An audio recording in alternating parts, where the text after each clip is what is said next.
Bonjour à tous, bienvenue au salon Retail Week 2018. Dans cet épisode, je vais aller à la rencontre de deux startups innovantes. Price Comparator pour optimiser sa veille de prix et Whistle, solution qui pourra peut-être sauver les boutiques de proximité et le commerce traditionnel en utilisant le web. On parle beaucoup de digital, donc le monde digital et physique, et c'est le genre de choses vraiment qui nous intéresse.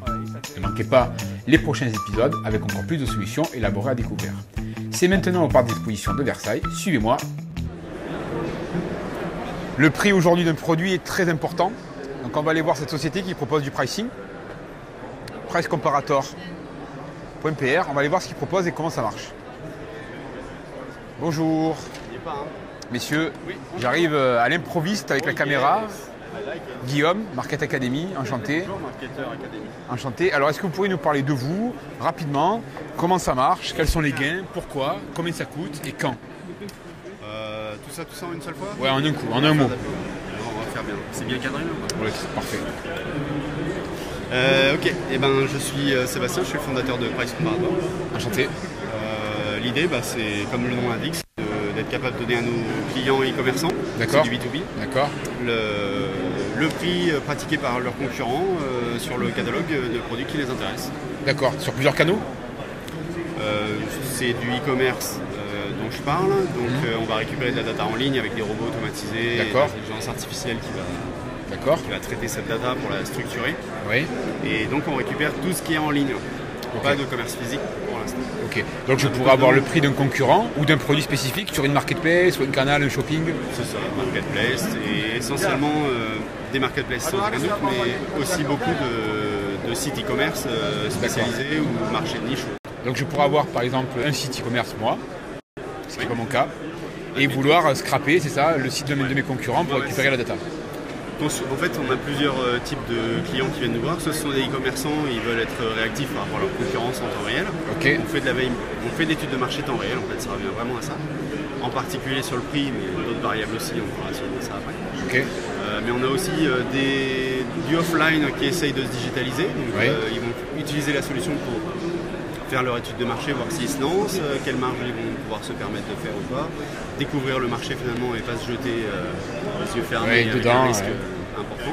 Donc ça permet aussi d'étudier le marché finalement avant de se lancer, c'est ce que tu disais. Je lance un nouveau produit, une nouvelle gamme, je viens là-dedans. L'étude de marché, mais aujourd'hui une étude de marché, dans la tête de tout le monde, c'est l'ancienne. On va payer une agence, on va noter tout ça, faire un beau rapport et ce sera tout bien. Sauf que le jour où votre rapport il sort, et même la veille, il est déjà périmé parce que tout a changé, il y a 4 trucs en plus, 2 distributeurs, une marketplace qui est née. Donc il faut maintenir ça en live pour avoir quelque chose d'intéressant. Par rapport à tes concurrents, qu'est-ce qui fait que c'est différenciant? Qu'est-ce qui fait que c'est différent? C'est pas une question piège, c'est une question de plaisir. En fait, on est très nombreux à faire de la veille tarifaire en particulier. On continue de communiquer comme étant de la veille tarifaire, et Price Comparator très clair sur la désignation. Mais en fait, notre logique, elle est très marketing. Oui. On ne se contente pas du tout de donner à nos clients des tableaux de prix sous des formats Excel imbuvables.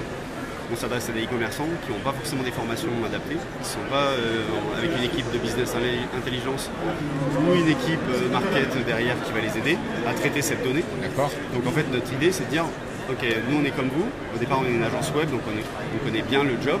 Et si on a développé les outils, c'était pour aider l'agence web à faire du bon boulot. On va pas vendre un truc plus cher que les autres au moment où ça sort. Oui, c'est sûr. On se renseigne, on le fait bien, et après le client il est content. Donc on est dans cette logique et on pense comme notre client e-commerçant. Et du coup, on va lui donner des informations, seulement celles dont il a besoin. Donc on va lui donner des tableaux de bord qui sont très épurés, avec simplement, aujourd'hui, tu as 4 prix qui ont changé, qui t'intéressent. Tu as le tableau minimum avec les 4 trucs, tu regardes ça et c'est fini. Ça te prend 2 secondes et tu n'as pas un tableau Excel avec 1000... Une analyse de folie. Donc on va simplifier en fait cette veille et on va rajouter d'autres flux. Là, on a parlé de veille tarifaire, mais parce que le prix, c'est vraiment la variable incontournable. Importante. Mais si votre concurrent, il a baissé son prix de 20%, qu'est-ce qu'on fait? On s'aligne ou pas? Ok, on s'aligne, tant pis pour la marge. Ouais, mais il n'avait pas en stock. Donc en fait, tu as perdu juste 20% de marge, il n'allait pas en vendre. Ok. Donc intégrer d'autres variables. Il y a les variables de transport aussi pour gratuit et compagnie. Voilà, c'est ça. Donc les délais de livraison, les frais de port. On va rajouter aussi d'autres variables marketing, mais au sens promotionnel. Les newsletters qui sont envoyés par mail, les pages d'accueil des sites qui vont changer ou pas, etc. Pour que la décision de je m'aligne ou pas sur les prix soit en fait la conclusion d'une réflexion stratégique sur j'ai compris la stratégie de mes concurrents et je vais en faire quelque chose. Est-ce que cette donnée aujourd'hui elle est exploitable en API par exemple pour automatiser l'e-commerce? Oui. Je pourrais mettre en place un connecteur Magento PrestaShop pour aller interroger l'API et décider finalement de changer mon prix ou pas. Oui, exactement. Ce qu'on appelle le repricing derrière. Ok, donc le repricing vous le faites aussi. Oui, le repricing c'est facile et très difficile. C'est ça. Parce que, et des règles en fonction du comportement, de l'achat, du stock, des fournisseurs. En fait, le problème c'est que c'est un algorithme de contraintes. C'est-à-dire qu'il n'y a que des contraintes et il n'y a pas de bon sens. C'est ça. Et c'est pour ça que c'est difficile aujourd'hui de faire un truc bien.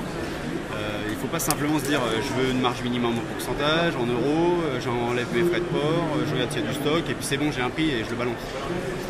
Peut-être c'est pas du tout pertinent parce que le magasin sur lequel tu viens de t'aligner il en vend que 2 par an, toi t'en vends 10, t'alignes pas, tu perds de la marge. Donc c'est beaucoup plus compliqué que ça. Quand tu parlais d'intelligence artificielle, tu parlais de quoi? On parle d'intelligence artificielle dès l'instant où on commence à plusieurs niveaux. À la fois nous en bac sur nos robots, on fait les choses de manière très différente de nos voisins, avec beaucoup plus de respect pour les serveurs, pour le web et même pour la planète. On fait de l'éco-conception. En fait. Oui, c'est un enjeu. Mais c'est pas non seulement un enjeu. Tu fais pas du minage de Bitcoin par exemple avec les serveurs le soir? Non. Pas pour l'instant. Non. Ça va être pas bon pour la planète. Non, sincèrement, on a un très gros effort d'éco-conception. On est en partenariat avec l'ADEME pour faire la première mondiale de développer une fiche technique, un peu comme un label en fait, d'éco-conception logicielle.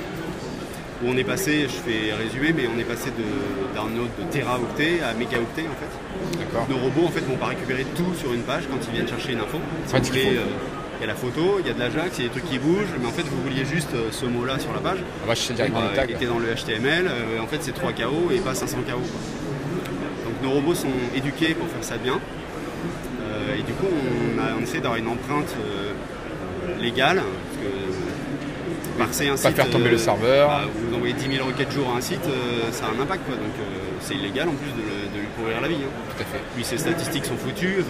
Alors est-ce qu'un e-commerçant pourrait mettre dans ses conditions générales qu'il interdit le robot et du coup interdire votre passage? Du coup il interdit Google aussi.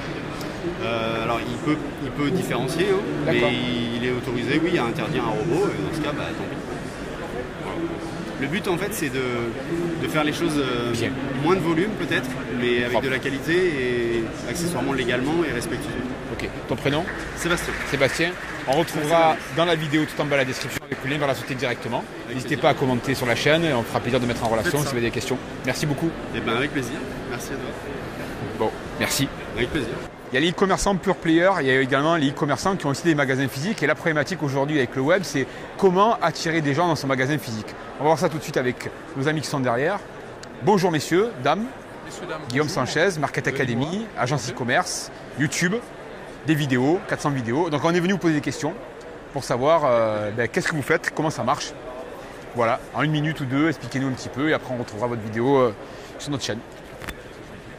Alors nous on a des e-commerçants dans notre réseau, on n'a que ça. Voilà, donc en tirer les gens en magasin c'est important aujourd'hui. Il y a des commerçants pure player et des commerçants qui ont aussi des magasins physiques, c'est ça? C'est votre cible en fait? Absolument. Alors voilà. Notre cible, ce sont les commerçants qui ont des magasins physiques, commerçants indépendants, centre-ville, centre-bourg, qui ont beaucoup de difficultés aujourd'hui à faire venir les gens dans leur magasin parce qu'ils n'ont pas de budget communication et souvent ils souffrent du fait que les gens s'arrêtent un peu avant ou la rue d'après, etc. et pas les attirer. Ou les grandes zones aussi avec les grosses marques. Absolument. Ça c'est la première problématique. Notre deuxième problématique, c'était le consommateur que vous êtes, que je suis, qui en a assez au bout d'un moment, comme moi en tout cas, de recevoir des tas d'offres sur mon smartphone. Mais des offres qui ne m'intéressent pas forcément au moment où je les reçois ou alors qui sont loin ou qui ne me concernent pas, etc. Et j'ai moi envie de maîtriser un petit peu ce que je reçois en termes d'offres, de bon plan, d'opportunités ou de choses comme ça. Partant de ces deux problématiques, on a créé une application qui aujourd'hui s'adresse aux commerçants de proximité, qui lui permet très facilement, très rapidement et à moindre coût d'envoyer une annonce, une offre. On lui conseille de ne pas envoyer de la remise parce que malheureusement c'est compliqué pour les commerçants et la remise les attire plutôt vers le bas, mais plutôt de faire connaître leur collection, des modifications qu'on a en magasin, une nouvelle offre, etc. Du service, de la découverte. Absolument. Et nous on a fait le choix de travailler non pas sur la notoriété mais sur le taux de transformation. C'est-à-dire qu'aujourd'hui la promesse qu'on fait aux commerçants c'est d'amener des gens dans la boutique et non pas de faire connaître son offre à 50 km. Donc en fait, il fait très simple, un petit peu comme un MMS, il utilise l'application, il envoie et l'offre est diffusée à 500 mètres autour de sa boutique. 500 mètres pour favoriser ce taux de transformation et l'arrivée de la personne dans le magasin. Ça c'est le premier principe. On a pris le contre-pied de pas mal de pratiques aujourd'hui sur le marché. Par exemple sur le business model, nous ne fonctionnons pas à l'abonnement. On fonctionne par la vente de packs. On a un pack aujourd'hui, pour donner un exemple, 52 annonces valables 1 an, 89 €, soit le prix d'un café pour envoyer une annonce. D'accord. Qui sont des annonces éphémères, mais pour 1,70 €, on envoie une annonce à 500 mètres de son magasin pendant 1 à 24 heures. D'accord. Côté consommateur, notre appli, c'est aussi une particularité par rapport au marché, c'est que nous avons décidé de nous lancer dans un assistant bon plan et de ne pas avoir une appli de recherche active. C'est-à-dire que vous avez paramétré en tant que consommateur votre application en lui disant pour chaque jour de la semaine sur quelle tranche horaire vous souhaitez recevoir des annonces ou des notifications et les tranches horaires ou les jours où vous ne souhaitez pas du tout être dérangé. Et dans ces tranches horaires, eh bien, vous expliquez, vous choisissez un certain nombre de commerces ou de catégories de commerces qui vous intéressent. Vous fermez l'application, vous la laissez dans votre poche et vous l'oubliez. Et elle se rappelle à vous dès que vous passez dans le range d'un commerçant qui a envoyé une annonce qui correspond à vos critères. Du coup, la promesse pour le commerçant, elle est très claire pour nous, c'est de dire si le consommateur qui a choisi l'horaire, qui a choisi votre commerce et votre annonce l'intéresse et il a moins de 10 minutes à pied puisqu'il est à 500 mètres de votre magasin maximum, forcément il viendra. Et bien il va passer. Tout à fait. Et après vous faites votre job. Donc en fait vous allez sauver les centres-villes. C'est exactement comme ça qu'on nous appelle, les sauveurs du centre-ville. On est en train de se faire broder des capes d'ailleurs. Mais c'est bien tout ça. Après il faut bien que l'application soit bien distribuée, connue. Du coup forcément le coût finalement qui est dérisoire, ça vous permet à vous de développer ce réseau. Et plus il y aura de monde dans le réseau, plus vous allez avoir de la visibilité et plus d'applications et plus de gens satisfaits au final. Absolument. Vous savez qu'aujourd'hui le web ça fait mal. Ouais. Moi je connais des gens, même des amis à moi qui avaient des magasins de marques d'habits connus, des franchises. Aujourd'hui ils ont changé de métier. Ils sont plus commerçants, alors que ça fait des années qu'ils y étaient. Ce sont des métiers difficiles. Mais il y a des choses à faire. Okay.